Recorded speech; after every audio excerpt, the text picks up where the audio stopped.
Have you ever felt like God has abandoned you? There could have been some tragedy in your life. There could have been something that happened to you, whether loss of a relationship or loss of a person, or just incredibly hard times, legitimately hard times come upon you, and you have the thought and you have the feeling and you have all the evidence around you maybe that God has abandoned you. And it's very difficult to hold on to your faith during those times. Maybe that's happened to you. Maybe it hasn't. But I think for most people, it's happened. And maybe it's happening right now to you. Well, we're going to be going over the movie The Shift today. I have a great interview with writer and director Brock Heasley, and he's responsible for The Shift. It's coming out today on Friday, December the 1st. From Angel Studios. It's going to be in about 2,500 theaters, maybe more, across the U.S. and Canada and Puerto Rico. So go check it out. But I'm going to do a little review of the movie first because I got to see a sneak preview. And then after that will come my interview with Brock Heasley, and we'll talk about the story and some of the things that he learned about himself and God through it. But first, remember to go into the description and click on the links there for the movie, but also get a free ebook. And also my latest book link is there for Amazon. We Were Reborn for This. So you can get both of those right there in the description, or you can Google them and find them there. And remember to like and follow and share and all that fun stuff with the podcast. All right. Thanks a lot.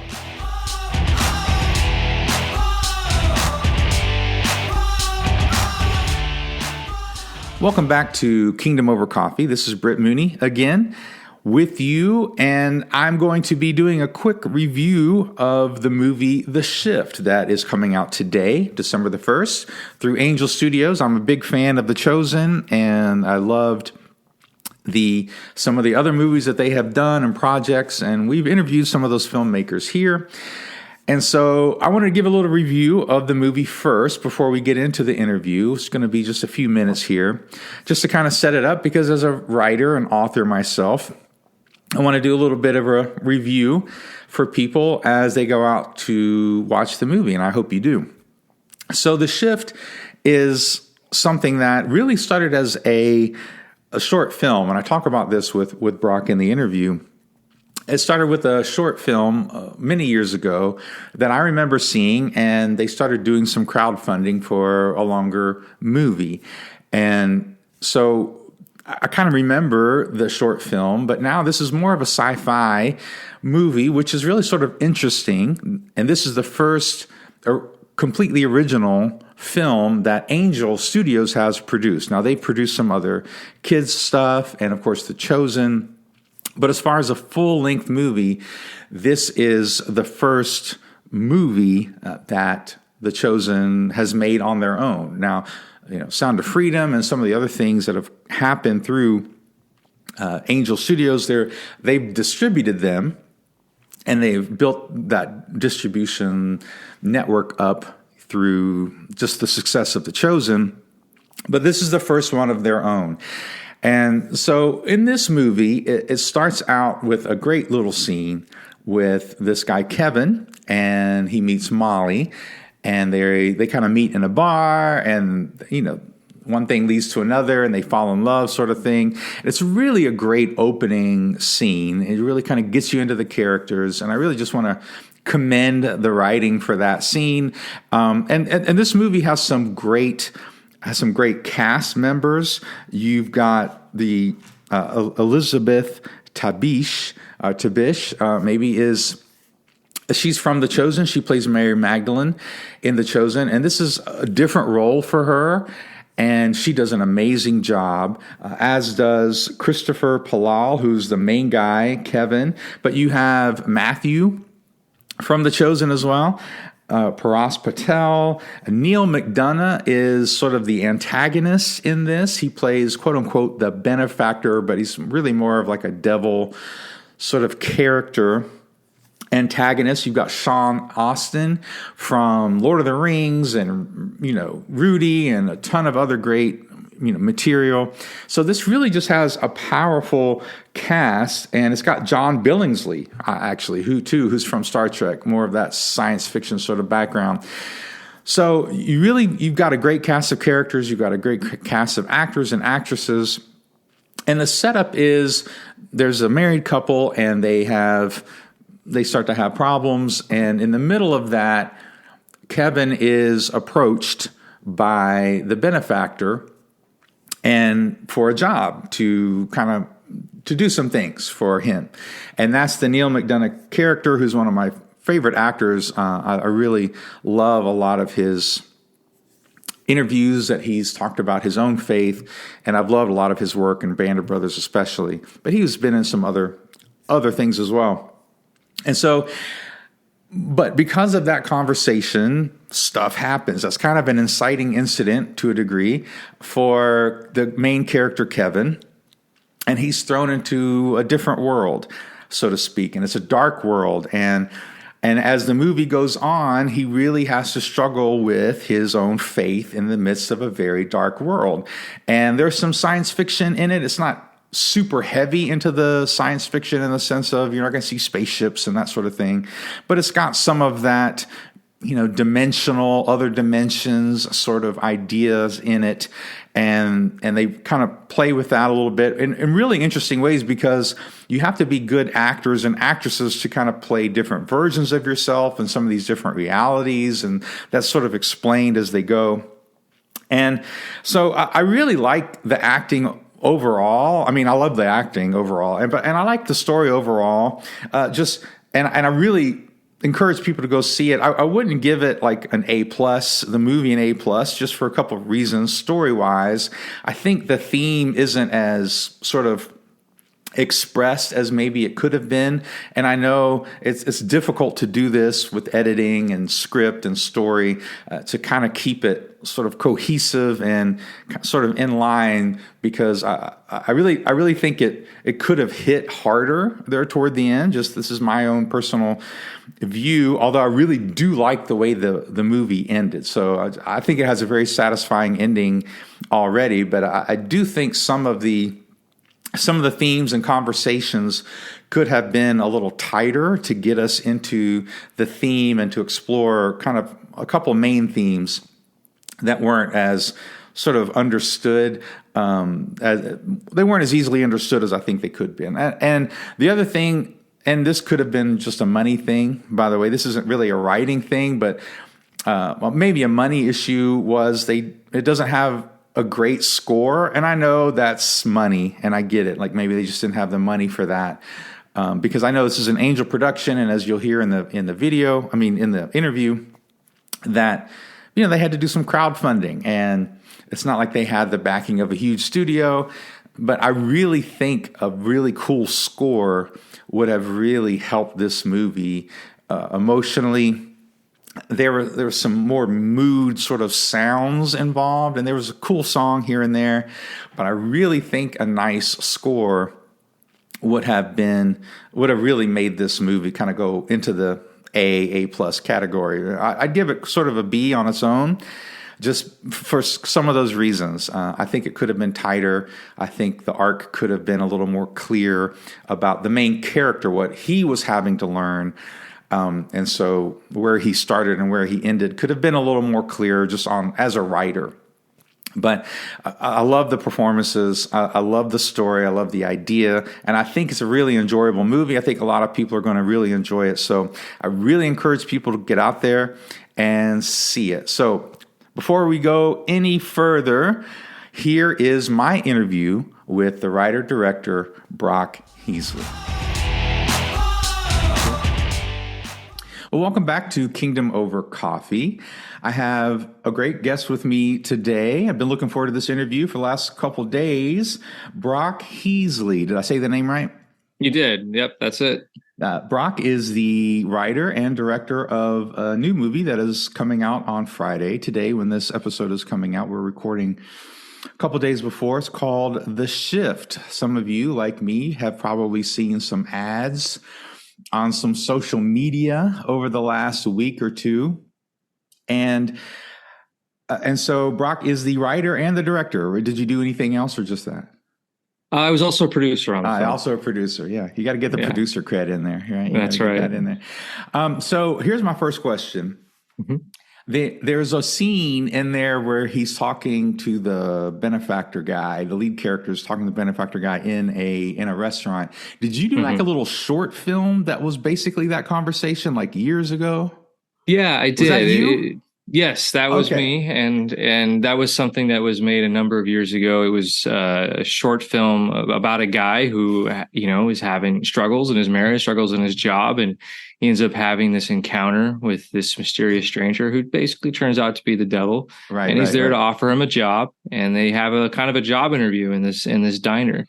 And for me, there were two reasons I wanted to do that short film. Number one, I wanted to see if I could write and direct. That was the first thing I'd ever done that with. Right. And then also I just was interested in this man versus devil story, which is a common story.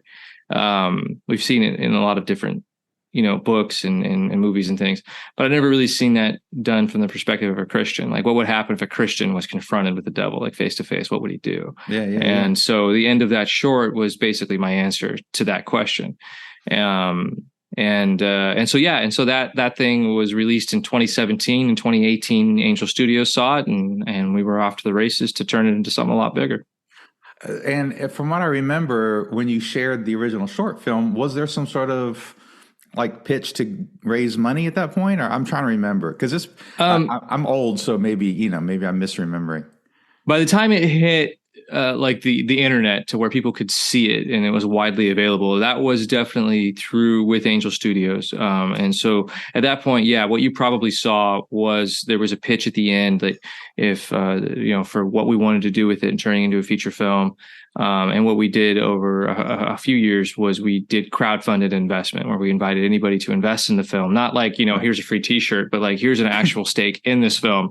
And so we did that. But as it was originally created and as it originally went out to film festivals and stuff, I didn't even have a feature film in mind during that period. So it was Interesting. definitely an evolution. Yeah, yeah. The purpose of it changed as time went on. Well, and that's kind of one of the things I was wondering.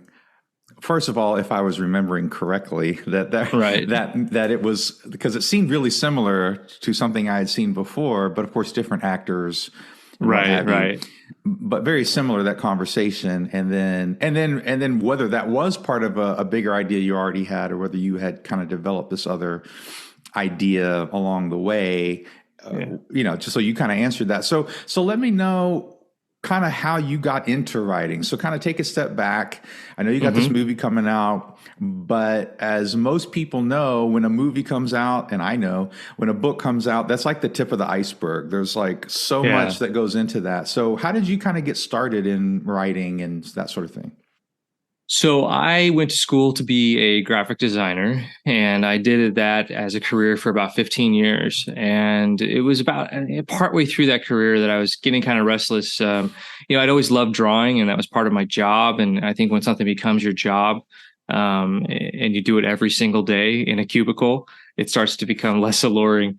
And so there was in 2006, there was this emergence of this brand new social media platform called MySpace, which only a few people probably remember now. This is before Facebook, and MySpace allowed you to publish this weird thing called blogs, and it was a brand new thing at the time, and you could write something, and then 2 seconds later, hundreds of people could read it. And that was exciting, and I was bored, and so for the first time in my life, I was 28 years old at this point. I started writing for fun, and I really, really enjoyed it. So I came to it a little late in life, not really ever expecting to become a writer, not having enjoyed writing all that much when I was in school. But really, once I did it just for myself and just for the pure pleasure of it, I found it was something that was really exciting to me. And so I, started off with blogs, and one of the blogs I wrote was this little short story about this guy who has an encounter with the devil in the diner. And that's kind of where the shift really started, was with this little short story, which was terribly written, because I was just at the very beginning of figuring all this out. But it something that stuck with me. And so it eventually became the short film, which eventually became this feature film. Interesting. And so you started enjoying the writing. Were you writing mostly fiction on this blog? Like what were you writing on the blog? Just like short stories and that sort of thing? Or was it a Yeah, conglomeration of things like a lot of it was a blogs were back combination then? of things. Like it was comics. I was doing memoir pieces. One of those pieces I actually turned into a published memoir, a book that you can still buy on Amazon called The Other Side of Fear. I wrote a novel, and I was writing all kinds of things. I found I really enjoyed the challenge of figuring out new mediums, and how do I translate stories, how do I translate ideas into new mediums, what are the strengths and what are the weaknesses of those mediums. So yeah, I've done prose, I've done comics, and now I've done film, and I enjoy all of them.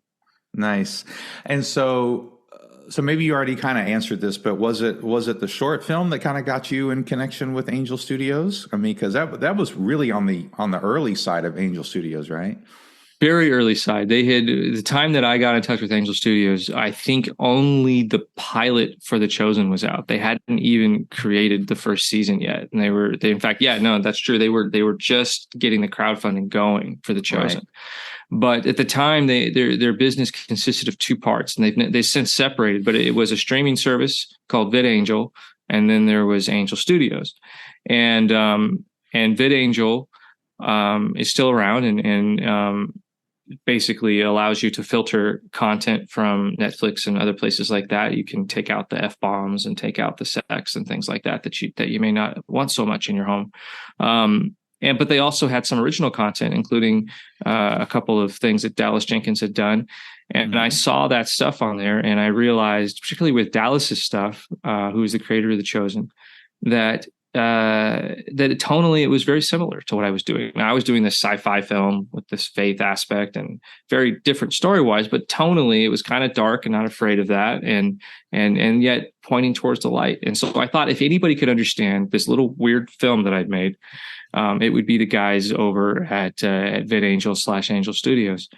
And so I submitted it to them. They had that way to do that. I submitted to them really just with the hope that the short would end up on their streaming site and I can make a few dollars. They saw the short and they got on the phone with me, and the question was, is there more to this story? And I said, I have some ideas, and I do think there's more to this story. And they said, well, great. Let's do with you what we're doing with The Chosen. Now my movie's coming out on Friday, and The Chosen is coming out with their fourth season at the beginning Right. of next year. So obviously things took off for them, and it's a little slower going for me. But honestly, now that we're finally here, I wouldn't have it any other way. It's been an incredible, difficult, arduous, and wonderful journey. What were some of the things that slowed it down, that made it? Because that's 5 years. I mean, and I know, like, in movie language, that's not as uncommon as you might think. No, it's not at all. Like It's very development and script writing and all the stuff. But like, what do you think? Was it just a normal process that you just kind of had to work your way through, or what kind of slowed it down for you? I think the only thing that wasn't unusual about our process was the timeline, because you're right. A lot of movies, most people have no idea of this because they don't know. But most movies take a heck of a long time to get up to bat. For us, we had a number of things working against us. The Shift is a completely original story. It's not based on a book or anything, and not on a comic, not on a TV show. It's mashing genres that are usually never mashed. And so automatically people's guard goes up a little bit, and they're like, what are you doing? Then there's me, who nobody knows, and I had no connections. And so you take all of those things together, and then at the time, Angel was having some issues. They were sued by Disney. They were bankrupt. And I was really depending on their good name, and their name turned to mud during the time that I first started working with them. Now, obviously, they cleared all that up since, and they're firing on all cylinders now and doing great work. But at the time, it was really difficult. So with all of that working against me, plus dealing with the SEC, because this is crowdfunded investment, we got to do it right. We got to do it above board. There was just so many different reasons why it took a while. And then, of course, once we actually started crowdfunding, all those same issues were still at play, and just trying to get people to understand what we were doing took some time. And slowly but surely, we did build a fan base. The Shift does hold the record currently at Angel Studios for the most crowdfunding rounds. We did 5 total. And with each round we did, people were getting a little bit more hip to what we were doing. And every time we did it again, we acquired more fans and more interest. And it's been a slow but positive, always moving forward kind of journey. Yeah, a lot of people may not know this, or they might just by observation maybe, but original content in kind of the world we live in is kind of they're a step behind in a lot of cases, because a lot of the streaming content, like you're saying, like you either have to have a big name attached to it that people recognize, right? Which is why some of these older actors are 70 years old and still making movies, right? Because they still have a recognizable name, or it's either rebooting or redoing a very popular property of some sort, whether it's a book or they're doing the live version of, an old movie or something. Right. And so because of all the competition out there with the streaming and all the content that's out there, it's really, unless you're somebody, like a Netflix or Apple who can just throw money at something and have that. And like, especially with crowdfunding, you're probably even more reliant upon people knowing who you are, what you're doing, because they're going to give their money to that already, like without even seeing it, without hearing any sort of reputation. Right. So I can imagine. So 5 rounds. Yeah. Yeah. No, I mean, you're 100% right. And look, it makes sense. Like, studios, the movies are multi-million-dollar bets, and they're often not great bets. Most movies fail. Right. And so it's a risky business. People love movies, and so money isn't the only reason to get into this. But when a studio is making their decisions, they want to go for as much of a sure thing as they can. And the thinking, of course, with franchises and all those things is that there's a built-in audience, and the audience will show up. Now, this year, that hasn't worked out so well. Most of our franchises are not doing too well. And original content seems to be surging. Well, it is surging. I mean, Oppenheimer, I think so. Sound of Freedom, Barbie. These are movies that came out of nowhere and did better business than Mission Impossible and Indiana Jones. And who saw that coming? Nobody. So I think the studios are correct in the sense that there is a built-in audience, but I think they're incorrect with the idea that if you just keep feeding them the same meal, they're going to keep eating it.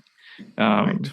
We're not going to. We want new things, and the fact of the matter is, it's really a snake eating its own tail. If we're not constantly putting new things out into the market, we're not going to have anything left eventually.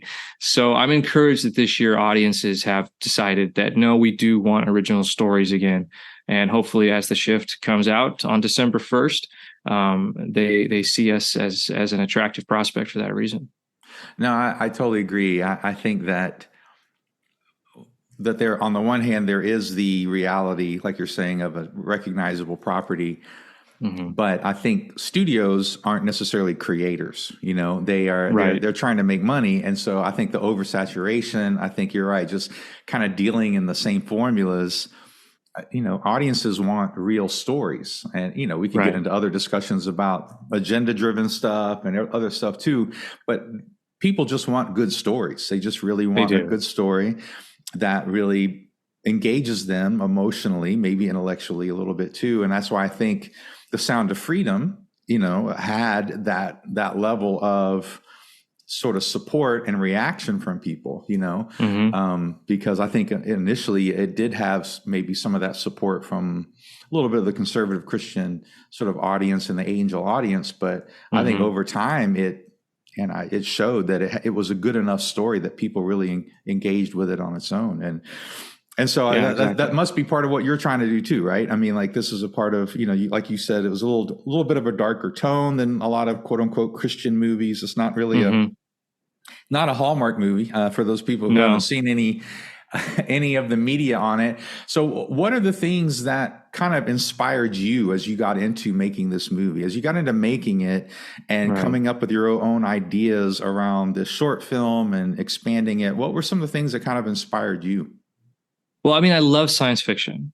I love science fiction. It's my favorite kind of movie to go to, and it's pretty much everybody's favorite kind of movie. You look at the top 10 movies of all time, 7 of them are science fiction films. Hmm. But also my faith is very important to me. And those two things don't usually intersect. And I've never totally understood why, because science fiction is such a great vehicle to explore different ideas and truths. And I mean, you think about Star Trek, you think about the way that Star Trek deals with social issues, things that all of us are thinking about in our world, but then they'll take those ideas and those themes and they'll put them into a futuristic context with green-skinned aliens and blue-skinned aliens, and now we're talking about race in a completely different way. Mm-hmm. And what I love about science fiction is kind of the great equalizer. Everybody loves Star Trek, conservatives, liberals, everybody. And I think that's the power of science fiction. It brings everybody to the table because they can enjoy a story about the themes that are relevant out of the context of some of the divisiveness and the actual dialogue that's going on, and we can talk about things in terms of principles. So why not take that same approach with faith? Why not explore these ideas in these fantastical settings and seeing what other ways we might find towards principles and values and truths that are so important to all of us? And that's really the Shift's approach. It's not trying to proclaim a new theology or anything like that. And I think that's very clear as you watch the film. It's something people are suspicious of before they see the film, but I haven't had anybody watch the film and not understand exactly what devices, literary or otherwise, that we're employing in order to get at some bigger ideas. So I think for me, I am trying to tell stories that I want to see, that I haven't seen. And if I'm going to spend what has now been 8 years of my life on something, it better darn well be something that's different and original and that's additive to our culture and to our world. So that's where my heart is on this. Yeah. Well, I'm a science fiction fantasy writer myself. So, it's Cool. some of the same, obviously anybody who's ever listened to this podcast know I'm not shy about my faith either. But I think that there's some of that influence in our culture. And I think it's not right. It's not a real sort of idea, but there's this idea that along with science, anyone who really believes in science can't believe in God sort of mentality, and I think that that has, in a lot of ways, sort of eked over into science fiction, which tries to explore sort of these futuristic, sciencey sort of ideas. But C.S. Lewis tried. He had his, but you're right. It hasn't been. You see that way more in fantasy with Tolkien and some Pilgrim's Progress and some Narnia, some of these other things. But you're right. Science fiction is. I agree. It's an opportunity. It's an opportunity to tell the same principles and speak of the same sort of universal ideas, but do it in a very different sort of creative way. So what are some of the things that you kind of learned along the way? So this is an 8-year process, and maybe this is a whole other episode by itself. But what are some things that you can look back as a person that you learned about maybe yourself and maybe about God? What are some of the big things that you've kind of had to learn along the way? Oh gosh, yeah, that I could talk forever about that. I have learned and grown as a person in ways that I never thought that I would. I have stretched in ways that I didn't even think were possible. I have definitely learned the value of patience, the value of the idea that God keeps his schedule and he will never consult me on it. And he does not care what I think. You didn't have a meeting? No, we didn't have a meeting. I was not consulted. So much of the movie is about patience. So much of it is about how do you hold on to faith in the midst of trial and when God seems silent. And that's not by accident. That's been my experience. I have weathered quite a few storms to get to this point. And the biggest storm that I've weathered to get to this point is the silence of God, or the seeming silence of God, because we know he's not actually quiet, but sometimes we don't listen as well, or sometimes he's harder to hear. And so this is an experience that has brought me closer to him, in the sense that I have been able to recognize him more fully now. I see him more clearly now. And I think the other thing is that I recognize that he sees me. So much of what this film is, and so much of what I'm doing now, as a filmmaker, I never planned on being a filmmaker as a kid. That wasn't a dream of mine. I didn't think about getting into this until 8 years ago, when I was kind of drafted in by a couple of friends who, saw that I was a writer and wanted to know if I wanted to help them tell some stories and movies. And after a lot of prayer, I realized actually that is what I need to do. And I never, ever thought that was going to be a path for me. And yet I feel more at home doing this than I've ever, with anything I've ever done in my life. So he knows me and he sees me, and he's going to help me get to where I need to go. And he's not afraid to put me through some pain in order to get me there, because he knows that on the other side of it is greater happiness and greater satisfaction. And I am so grateful for that. When we talk about how God's ways are not our ways, and that he knows better than us, I can tell this story and tell you definitively that is 100% true. And thankfully I was able to listen and follow his counsel and his guidance, and have the patience. So that's one answer. There are so many more, but that's probably the biggest one. Well, and I've written about it. I've been a pastor, and I also write sort of Christian nonfiction sort of stuff. I've written about it, and about how God never calls us to things we could do. That's never what he does, because why would he call you to it? You would just do it, Right. And so, but he always calls us to things we can't do, so we could learn how to trust in him, or we could learn more about him and his faith, and his grace, his power, and all that sort of stuff. And that teaches us a whole lot more about us and who he is, but also about, like you're saying, how much he loves us and how he's going to take care of us. And it's not a comfortable ride, but it is. But you're right. His goal isn't to make us uncomfortable as much as it is to pull out of us, the value that he sees in us, Right. I love all of that. And if anyone who's finished a book or finished any sort of big project, and it's part of what I do, is I mentor other creatives, and because creatives are infamous sometimes for not finishing their projects. This is true. But my point to them is, like, this journey, that if you're really called by God to create something like this, you just don't know what it's going to be. He's let it happen and commit to it. So for you as a filmmaker, the writer, the director, and producer, one of the producers, you had a lot of control. I'm guessing you had a lot of, I did, a lot of control. Did someone else edit it? Do you have an editor, or did you do that too? Yeah, we hired an editor, and he did a terrific job. So I knew when to take my hand off the wheel, and or rather, at least have a co-pilot. Yeah, right. But yes, I was pretty in charge of this thing in a lot of ways. So for you, what are some things, you can't necessarily control it, but what are some things you would hope that maybe people would get out of it when they watch this movie? Yeah, well, one of the things I do love about this film is that it seems that everybody is taking away something very different from it. The movies that I love the most, movies like Citizen Kane, movies like The Incredibles, if you would ask somebody, what are they about? Most people can't really tell you. There's so many different ideas and messages going on. And I love that. But I think for The Shift, I do think that there is one thing that pops up over and over again, which is hope.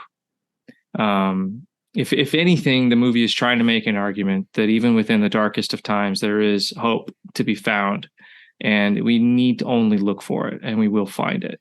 That there is a light that's available to us. I think the other big idea for me is just this idea of passing through darkness. I didn't make a dark film because I like dark stuff. It's not really who I am, but I've passed through dark stuff. And I've recognized that it's in those times that I have been able to perceive the light of God more clearly. If we really think about it, if we really think about those times when God has seemed very present in our lives, it's in those times when we have been low, when we have been down, and we have reached for him. And when we are in those places and we reach for him, we will find him. He is there. It may take some time. Sometimes it does. I certainly have been frustrated by God's silence, but ultimately he is there, and he will reach back if we reach for him, and we will see his light more clearly. I've had a number of profound experiences that have taught me that. And this film is an expression of that. Excellent. Well, I know for me, there were definitely some moments where I really enjoyed it. I'm trying not to give any spoilers. I'm trying, the movie's coming out today, so I don't want to give a whole lot of spoilers, but right. I definitely dug, some of the world building and some of the sort of the arc that you took your character on. And let me just say, kudos for getting Neil. What's it, McDonough, right? McDonough, yeah. Oh, come on! I just got done watching Band of Brothers again because I'm doing a podcast tomorrow where we're talking about the gospel and the Band of Brothers. So just watching his performance in that again, I'm like, of course, and then of course I watched your movie over the weekend, and I was like, dude, this guy, and I've seen some of his interviews about his own faith, and it's just very inspiring to me. So kudos on getting him, and obviously there was a couple other just. You talked about Star Trek. One of the actors was from Star Trek, right? I mean, some of the Star John Trek Billingsley. You got Samwise Gamgee in it. So really kudos on getting a decent cast, a really good cast. I thought they all did a great job, and of course, Mary. No, they're fantastic. And so, and her, she's already. We knew what a great actress she was from The Chosen. So she just did an amazing job as well. Isn't she doing something so different in this film? That's what I love for Liz in this film. If you're going in expecting Mary Magdalene, you're not going to find her. It's a very different role. Yeah. And Liz killed it. And I have to shout out Chris Palaha, our leading man as well, he was great. Who just, he's in every scene of the movie. It's a heavy load that he carries. But boy, if that guy didn't knock it out of the park, just a tremendous actor. He did knock it out of the park. And again, this is a little bit of a spoiler, but he also plays different versions of himself. He does. So I thought he did a great job with that as well. He did. And he did. I find myself forgetting that it's him in both roles. He plays it so completely differently and wonderfully. It's a magic trick. It's incredible. Yeah. So kudos. That was a little bit of an aside. That's all right. Just for me as someone who it was my dream as a kid to make movies. I've done more novels than movies, but anyway, so really just kudos. I was like, man, this is great. So tell people how they can see it. It's releasing today. This is December 1st is when this episode comes out. But even if they listen to it maybe over the next week, right, it's still going to be in theaters for at least a week or so, at least, right? Oh, I think it'll probably be in there a little bit longer than that. We're doing a wide release across U.S. and Canada and even Puerto Rico. And it's last count I heard, it was 20. I think by the time this comes out, it'll probably be in about 2,500 theaters, which is a lot. It is a lot. So it shouldn't be too far from wherever you are. And, obviously these things depend on the audience showing up, and the more the audience shows up, the longer it'll be there. Yep. But I think we're going to be around for a little bit. And so, you should be able to find it pretty easily. And of course, if you want to see where it's showing near you, you can go to angel.com/theshift, and you can see our trailer there, and you can see where it's playing near you. And if it's not playing in the theater you prefer, we've even got a link there for you to call them up and tell them, hey, bring the shift. For sure. Well, man, I'm going to put that link in the notes and the description for the episode, so people can check it out there. And obviously, it's a really easy link.